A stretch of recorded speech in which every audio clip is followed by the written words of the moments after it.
आज हम पढ़ेंगे कक्षा 8वीं की हिंदी विशिष्ट की वर्कशीट जो कि मार्च 2021 की है। तो इसमें सबसे पहले आप यहाँ पर अपना नाम लिखोगे, यहाँ पिताजी का नाम, यहाँ आपके स्कूल का नाम आएगा और कक्षा आ जाएगी आपकी 8वीं। ठीक है, इसी तरह के और वीडियो देखने के लिए चैनल को सब्सक्राइब कीजिए। तो चलो बच्चों शुरू करते हैं। इसमें जो खंड अ है, इसमें प्रश्न पहला है, वसीयतनामे का रहस्य पाठ के आधार पर बताइए कि वसीयतनामे के कारण क्या विवाद झगड़ा पैदा हो गया था। महाराजा ने इसका समाधान कैसे किया था, लिखिए। तो हमें बताना है इस पाठ के आधार पर वसीयतनामे का रहस्य, इस पाठ के आधार पर बताना है कि वसीयतनामे के कारण क्या विवाद हुआ था और महाराजा ने इसका समाधान कैसे किया था। तो यहाँ दो प्रश्न है जिनका उत्तर हमें लिखना है। तो इसका उत्तर होगा वसीयतनामे के कारण विवाद था कि एक वृद्ध किसान ने अपनी जायदाद के 3 हिस्से किए। वह वसीयत लिखकर मर गया, लेकिन उसके 4 पुत्र थे जो आपस में झगड़ने लगे। महाराजा ने सभी भाइयों को लालच दिया। 3 भाई उनके लालच में नहीं आए। वह अपने भाइयों को मारने को तैयार नहीं हुए, लेकिन चौथा भाई इसके लिए तैयार हो गया। महाराजा ने उसे जेल में डाल दिया। वह जायदाद 3 भाइयों को मिली। तो इस प्रकार महाराजा ने समाधान किया था, क्योंकि उनके पिताजी जो थे जायदाद के 3 हिस्से करके गए थे, जबकि 4 भाई थे, तो किसी एक भाई को हिस्सा नहीं मिलना चाहिए था। तो इस प्रकार महाराजा ने इसका समाधान किया था। अगला प्रश्न नंबर दूसरा है, धाय विशाल कराल मरकट भालू काल समान ते, मानव सपनच्छ उड़ाई भूधर ब्रंद नाना बान ते। उपयुक्त पंक्तियों में कौन से अलंकार है। तो इन पंक्तियों में उपमा और उत्प्रेक्षा अलंकार है। और अगला जो प्रश्न है, इसी में दोनों पंक्तियों में कौन से अलंकार है। तो ये वापस वही प्रश्न आ गया। तो इसमें भी उपमा उत्प्रेक्षा अलंकार है, यही लिखेंगे हम। इसके बाद प्रश्न नंबर दूसरे का ही तीसरा जो भाग है, इन पंक्तियों में आए किसी एक अलंकार के आधार पर उसके उपमेय, उपमान, साधारण धर्म और वाचक शब्द को उदाहरण सहित लिखिए। तो यहाँ पर उपमा अलंकार के 4 अंग होते हैं। हमने उपमा अलंकार के ही बताया यहाँ पे। तो उपमा अलंकार के 4 अंग होते हैं, उपमेय, उपमान, साधारण धर्म और वाचक शब्द। तो उपमेय, ठीक है, जिसकी तुलना की जाती है। उपमान जो होता है जिससे तुलना की जाती है। साधारण धर्म जो क्रियाएं होती है वो, और वाचक शब्द जिन शब्दों के द्वारा तुलना की जाती है। तो यहाँ पे ऊपर जो उदाहरण दे रखा उसके आधार पे उपमेय है भालू, क्योंकि भालू की तुलना की गई है। उपमान है काल, भालू को काल के समान बताया है। और साधारण धर्म है विशाल, ठीक है, और वाचक शब्द है धाये, उड़ाही आदि। तो इस प्रकार हमने यहाँ पर उपमेय, उपमान, साधारण धर्म और वाचक शब्दों को एक अलंकार के आधार पर बता दिया है। प्रश्न नंबर तीसरा है, बहादुर बेटा पाठ में दी गई घटनाओं में कौन सी घटना को रोका जा सकता था। बाढ़ जैसे प्राकृतिक प्रकोपों की सूची बताइए। यदि आपको उनमें से किसी प्रकोप के बारे में जानकारी है तो उसके बारे में लिखिए। तो इसका उत्तर होगा बहादुर बेटा पाठ में बाढ़ के कारण होने वाले नुकसान को व जनधन हानि को रोका जा सकता था। ठीक है, इसको रोका जा सकता था यदि पहले से कुछ तैयारी होती तो इसके जो जनधन हानि हुई थी इसको रोका जा सकता था। और अगला जो पूछा था यहाँ पे कि यदि हमें प्राकृतिक प्रकोपों के बारे में पता तो उनकी सूची बनानी थी, जैसे बाढ़ जैसे। तो प्राकृतिक आपदा है, भूकंप है, ज्वालामुखी है, सुनामी है, तूफान आना आदि है। हमने भूकंप के बारे में सुना व पढ़ा है जिससे लोगों को बहुत नुकसान हुआ था। तो इस प्रकार यहाँ पे जिसके बारे में हमें जानकारी उसके बारे में हमने लिख दिया है। आपको यदि और किसी प्राकृतिक प्रकोप या किसी घटना की याद हो तो आप यहाँ लिख सकते हो। प्रश्न नंबर चौथा है, नन्हा सत्याग्रही पाठ में मोहन ने किस घटना के विरोध में सत्याग्रह का मार्ग अपनाया था। क्या उसका सत्याग्रह करना ठीक था। इस बारे में अपने विचार कारण सहित लिखिए। तो इसका उत्तर होगा, और यह जो उत्तर है हमें नन्हा सत्याग्रही पाठ के आधार पर ही लिखना था जिसमें मोहन ने विरोध किया था। तो मोहन ने किसी बात पर पुलिस इंस्पेक्टर को टोक दिया था, जिससे गुस्से में आकर उन्होंने मोहन को 2 चपत लगा दी थी। इसमें मोहन का कोई कसूर नहीं था। तो यहाँ पे जो पुलिस इंस्पेक्टर थे उन्होंने मोहन को किसी बात पर 2 चपत लगा दी थी, और मोहन को पता है कि उसका उसमें कोई कसूर नहीं था, इससे बहुत नाराज हो गया था। मोहन का सत्याग्रह करना उचित था, क्योंकि इस घटना के बाद उसने सत्याग्रह करा था कि आखिर मेरा क्या कसूर है, मुझे बताया जाए कि मुझे चपत क्यों लगाई गई है। तो मोहन का सत्याग्रह करना उचित था, क्योंकि उस दिन गांधी जयंती थी और मोहन ने प्रभात फेरी के लिए तख्ती बनाई थी कि अत्याचार को सहना उससे बढ़ावा देना है, जिसे वास्तव में कर रहा था। क्योंकि अत्याचार को सहना उससे बढ़ावा देना है, इसलिए वह विरोध कर रहा था किसी भी अत्याचार का, भले ही वो छोटा सा ही क्यों न हो, वह उसका विरोध करके बताना चाहता था। ठीक है, गांधी जी के जो है नियम है उसका पालन कर रहा था वह, तो इस प्रकार से वह वास्तव में करके बता रहा था कि अत्याचार को सहना उसे बढ़ावा देना है। तो इस प्रकार हमने यहाँ पे बता दिया इस पाठ के आधार पर। प्रश्न नंबर 5वां है, अपने मित्र को एक पत्र लिखिए जिसमें आपने कोरोना महामारी के दौरान क्या क्या किया, संपूर्ण वर्ष स्कूल गए बगैर भी आपने अपनी पढ़ाई कैसे की तथा आपका मूल्यांकन आपके शिक्षक ने कैसे किया की जानकारी दी गई हो। तो इसका उत्तर आप आसानी से लिख सकते हो बच्चों, क्योंकि आपने खुद भी इस स्थिति का सामना किया है। आप वर्ष भर स्कूल नहीं गए, आपने पढ़ाई कैसे की, कोरोना महामारी के दौरान आपने क्या क्या किया और आपका मूल्यांकन कैसे हुआ, ये आप लिख सकते हो। तो लिखने का तरीका, क्योंकि पत्र लिखना है तो पत्र लिखने का ये तरीका होता है कि सबसे पहले इस तरफ पत्र जो है पता लिखा जाता है, यहाँ पता लिखा है, फिर दिनांक लिखा जाता है और फिर क्योंकि हम मित्र को लिख रहे हैं इसलिए हम प्रिय मित्र करके लिखेंगे। मैं यहाँ सकुशल हूँ और आशा करता हूँ कि तुम भी सपरिवार कुशल मंगल से होंगे। इस वर्ष कोरोना महामारी के कारण मेरा स्कूल नहीं लगा और पूरे वर्ष मैंने ऑनलाइन पढ़ाई की। हमारा मूल्यांकन वर्कशीट के द्वारा हुआ, जिसे हमने पूरा भरकर स्कूल में जमा करवाया। तुम्हारा मित्र। तो इस प्रकार आप यहाँ पर और भी अपने मन से भी लिख सकते हो कि हमने कोरोना महामारी के दौरान जब लॉकडाउन लग गया था तो हमने घर पे क्या क्या करा, क्या सीखा, हमने पढ़ाई कैसे करी, अपने हिसाब से भी आप यहाँ लिख सकते हो।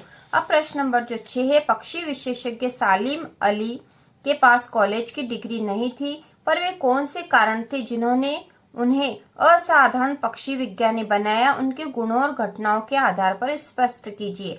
तो इसका उत्तर होगा, पक्षी विशेषज्ञ सालिम अली के पास कॉलेज की डिग्री नहीं थी, परंतु पक्षियों के बारे में जानने की उत्सुकता व पक्षी प्रेम के गुण ने उन्हें पक्षी विज्ञानी बना दिया।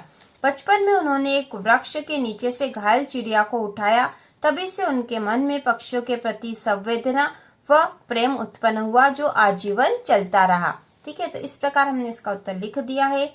अब प्रश्न नंबर जो 7वां है, गीता का मर्म पाठ के अनुसार अर्जुन ने इंद्र से अपनी विद्या का उपयोग किन किन कार्यों के लिए करने को कहा था।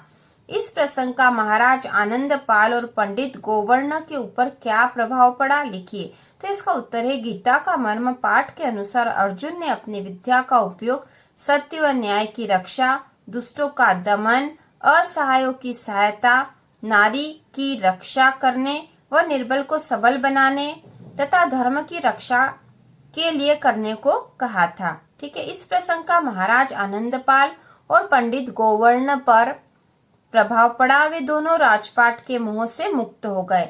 ठीक है, तो इस प्रकार हमने इसका उत्तर लिख दिया है। अब अगला जो प्रश्न है, प्रश्न नंबर 8वां जो है, कोलकाता अधिवेशन के बाद गांधी जी शांति निकेतन क्यों गए थे। सहायक वाचन कक्षा 8 के अनुसार शांति निकेतन के वातावरण को लिखिए। तो इसका उत्तर हमने इस पाठ के आधार पर ही लिखा है। सहायक वाचन में से कोलकाता अधिवेशन के बाद गांधी जी अपना स्वास्थ्य सुधारने के लिए शांति निकेतन गए थे। ठीक है, किस लिए गए थे, स्वास्थ्य सुधारने के लिए शांति निकेतन गए थे। अब वहाँ का जो वातावरण था, शांति निकेतन का प्राकृतिक वातावरण गांधी जी को मुग्धकारी लगा। छोटी सादी झोपड़ियों में अध्यापक छात्र और छात्राएं रहकर परिवार के समान जीवन यापन करते थे। पेड़ों के नीचे अध्ययन अध्यापन होता था। इन दृश्यों को देखकर गांधी जी को लगा प्राचीन गुरुकुल ने पुनः जीवन धारण कर लिया है। ठीक है, अगला जो प्रश्न नंबर 9 है, निम्नलिखित वाक्यांशों के लिए एक एक शब्द लिखिए। ठीक है, तो इसमें पहला है, जो बिना वेतन लिए काम करता हो। जो बिना वेतन लिए काम करता हो तो ये होगा अवैतनिक। जो मार्गदर्शन करता हो, मार्गदर्शक। जहां पानी के जहाज आकर ठहरते हैं, बंदरगाह। जो पक्षियों से प्रेम करता है, पक्षी प्रेमी। पक्षियों के संबंध में विशेष ज्ञान रखने वाला, पक्षी विशेषज्ञ। वकालत करने वाला, वकील। अब प्रश्न नंबर 10वां है, बौद्धिक तीव्रता अथक कार्यक्षमता, गहन संवेदनशीलता और विचारों की स्पष्टता उनके व्यक्तित्व के विशेष गुण थे।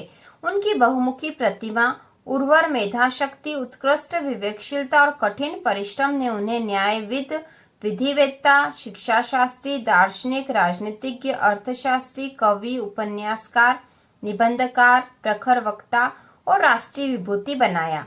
तो इसके आधार पे हमें इन प्रश्नों के उत्तर देने हैं। उपयुक्त पंक्तियां भाषा भारती कक्षा 8 के किस पाठ में किस महान व्यक्ति के बारे में कही गई है? तो इसका उत्तर होगा डॉक्टर हरि सिंह गौर के बारे में कही गई है। अब इसमें अगला प्रश्न और है, उपयुक्त पंक्तियों में आए उपसर्ग और प्रत्यय शब्द छांटकर लिखिए। उपसर्ग और प्रत्यय शब्द छांटकर लिखने हैं, जो कि हमने लिख दिए हैं। बहुमुखी, प्रखर, अर्थशास्त्री, उत्कृष्ट, परिश्रम। और प्रत्यय वाले शब्द हो जाएंगे कार्य क्षमता, संवेदनशीलता, विवेकशीलता, दार्शनिक, राजनीतिज्ञ, उपन्यासकार, निबंधकार। ठीक है। अब अगला जो है इसमें खंड ब जो दे रखा है यह प्रोजेक्ट कार्य है। प्रश्न नंबर 11 का अ है, अपने क्षेत्र में प्रचलित कहावतों को संग्रहित कीजिए और उनमें से किन्हीं 10 कहावतों को लिखिए। तो कोई सी भी 10 कहावतें लिखनी थी यहाँ पर, तो हमने लिख दी है यहाँ पर। बंदर क्या जाने अदरक का स्वाद, अब पछताए होत क्या जब चिड़िया चुग गई खेत, खोदा पहाड़ निकली चूहिया। तो ये सारी कहावतें बच्चों, ठीक है। कहावतें थोड़ी सी बड़ी होती, मुहावरे थोड़े छोटे होते हैं। तो ये कहावतें लिखिए। 4 दिन की चांदनी फिर अंधेरी रात, जंगल में मोर नाचा किसने देखा, दूर के ढोल सुहावने होते हैं, रस्सी जल गई पर बल नहीं गया, अपने बेरों को कोई खट्टा नहीं बताता, नाच न जाने आंगन टेढ़ा, खिसियानी बिल्ली खंबा नोचे। तो ये कहावतें हमने 10 कहावतें लिख दी है। उसके बाद एक गतिविधि है जो आपको करनी है। किसी कहावत मुहावरे से जुड़ी कोई कहानी या घटना बताकर उसे संक्षेप में हिंदी या क्षेत्रीय भाषा में लिखिए। तो कहावत से जुड़ी हुई कोई सी भी कहानी आप यहाँ लिख सकते हो। ठीक है। तो हमने यहाँ कोई सी छोटी सी कहानी मन से बनाकर लिखी है। आप अब भी अपने मन से बनाकर कोई दूसरी भी कहानी लिख सकते हो। 2 दोस्त थे, उनके नाम पवन व रमेश थे। दोनों एक बार घूमने गए, रास्ते में एक बिल्ली ने उनका रास्ता काट लिया। इससे दोनों को लगा अब आगे जाएं या नहीं। तभी उन्हें वहां एक रास्ता दिखाई दिया। दोनों उस रास्ते से एक बगीचे में गए जहां बच्चे फुटबॉल खेल रहे थे। पवन भी फुटबॉल खेलना चाहता था, लेकिन रमेश को फुटबॉल खेलना नहीं आता था। तो वह बहाने बनाने लगा कि आज मैंने जूते नहीं पहने, इसलिए मैं फुटबॉल नहीं खेल सकता। उसकी बात सुनकर पवन समझ गया कि रमेश बहाने बना रहा है। सच है, नाच न जाने आंगन टेढ़ा।